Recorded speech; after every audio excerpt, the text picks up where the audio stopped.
ಈ ದ್ರಾಕ್ಷಿ ಔಷಧಕ್ಕೆ ಈ ಚಲೋ ಇರ್ಲಕ್ಕೆ ಕಾರಣ ಏನದ? ಸರ್ ನಾವು ವಾತಾವರಣ ನೋಡಿ ಹ್ಞೂ ಅದಕ್ಕೆ ಯಾವ ಔಷಧ ಹೊಡಿಬೇಕು ಯಾವುದು ಇಲ್ಲ ನೋಡಿ ವಾತಾವರಣ ಮ್ಯಾಗ ಔಷಧ ಹೊಡಿತೀವಿ ಸರ್. ಹಿಂಗಾಗಿ ನಾವು ಗೊನೆ ಅದು ಕರಗ್ಲಕ್ಕೆ ಕೊಡಲ್ರಿ, ಆ ಕಾರಣಕ್ಕೆ ಚಲೋ ಆಗ್ತದೆ ಸರ್. ಮತ್ತು ಬೇರೆದವ್ರದ್ದೆಲ್ಲ ಲಾಸ್ ಅದಾವಲ್ಲ ಎಲ್ಲರೂ ಈ ಥರ ಇಲ್ಲಲ್ಲ? ಹೆಂಗಂದ್ರೆ ಸರ ಯಾವ ವಾತಾವರಣಕ್ಕೆ ಯಾವ ಔಷಧ ಹೊಡ್ಯೋದಂತ ಗೊತ್ತಾಗಲ್ರಿ ಅವರಿಗೆ.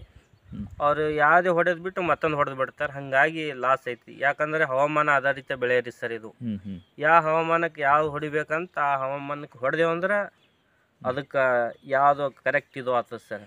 ಇದಕ್ಕೇನಾದರೂ ನೀವು ನೋಡಕ್ಕೆ ಮೇಸ್ತ್ರಿ ಗಿಸ್ತ್ರಿ ಇಟ್ರೇನು? ಇಲ್ಲ ಸರ್, ನಾವು ಸ್ವಂತ ಮಾಡ್ತೀವಿ. ಹ್ಞೂ ಹ್ಞೂ ಮೊದಲು 2 ವರ್ಷ ಇಟ್ಟಿದ್ದೇವೆ ಸರ್. ಹ್ಞೂ ಏನು ಸರಿಯಾಗ ಸರ್ ನಾವೇ ಸ್ವಂತ ಮಾಡ್ಲಾತೀವಿ ರೀ.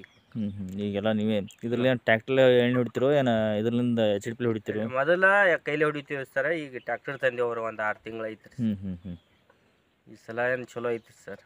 ಹೌದಾ? Thank you.